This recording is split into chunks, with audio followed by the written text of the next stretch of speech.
Are you asking the right questions? Are you asking any questions?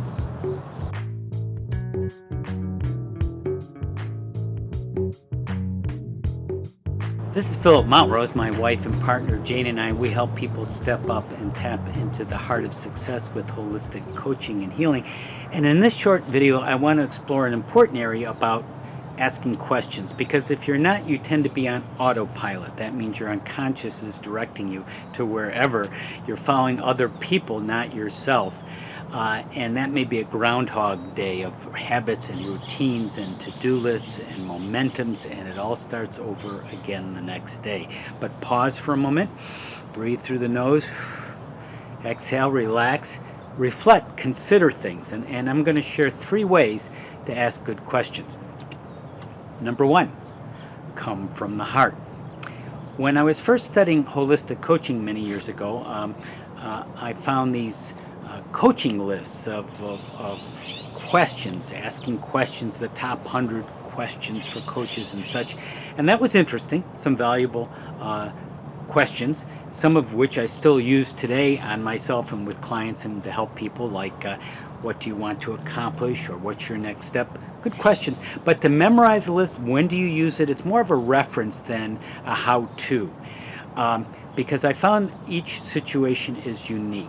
Each person is unique, and the question has to be precise in that moment, and it needs to come from the heart, coming from the heart. What are you intuiting? What are you feeling is the right thing to ask now? And there are what's called closed questions, which are yes, no, my name, is your name Philip, yes or no? And then there's an open question, how do you feel about having that name Philip? And that's open-ended, exploratory. And with your heart again, you figure out which one to ask, the yes, no, or the open-ended question. For example, I was working with a client. She was concerned about her parenting abilities, helping her children. She felt she wasn't as good a parent as her mother was in this case. It's often not that situation. But so at first I asked her, I felt guided. My heart said to just some yes, no questions. Are you your mother? No. Do you have the same kind of lifestyle your mother did, a more traditional lifestyle?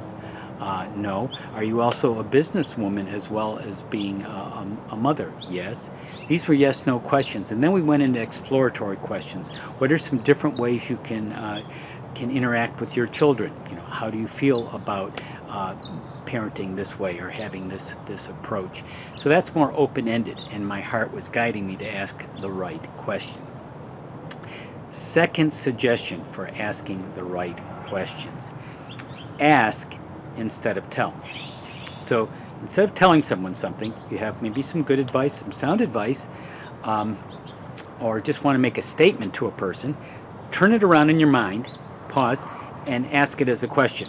For example, instead of saying, maybe you shouldn't see him at a bar, it might be dangerous, it might not be a healthy thing at this point, or your past history with alcohol, instead of giving that kind of advice, as helpful as it may be or not, you could turn it around as a question. That's a safer, more inviting way, a more social communication too. So you just say, would it be a good place to meet him at a bar? Would that be the best place, do you think? And let her decide. Or instead of saying, you really need to forgive him, ask, is this a good time to forgive him? Would it help to forgive him? So that's exploratory, open-ended, making it as a question. The third way to ask questions is to start to live the answers. Now, we continuously make mistakes, just like with children. Children make mistakes. That's how we learn. We actually want them to a certain way to allow them to make mistakes, however uncomfortable it is. And so too with ourselves. We have to allow ourselves to fall down, learn, get up, and become a better, smarter, wiser person from that experience, right? So we're not going to know all the answers. We only can have so much certainty, even though we want to be certain. That's natural, but only so much is predictable, and a lot of it we just don't know, and we have to live into it. We have to experience it. And that reminds me of one of my favorite quotes from the poet Rainer Maria Rilke. Do not now seek the answers which cannot be given you, because you would not be able to live them. And the point is to live everything. Live the questions now. Perhaps you will then gradually without noticing it, live along some distant day into the answer. So as you come more from the heart and you start to ask those questions instead of make statements and give advice, you start to live the answers. You live your life more as an explorer and an investigator.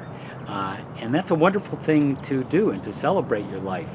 So you might want to figure out a question to ask yourself now. What would be something I'm wondering about? What's something that might be helpful to me now? Maybe I could ask a good question today. There's a question.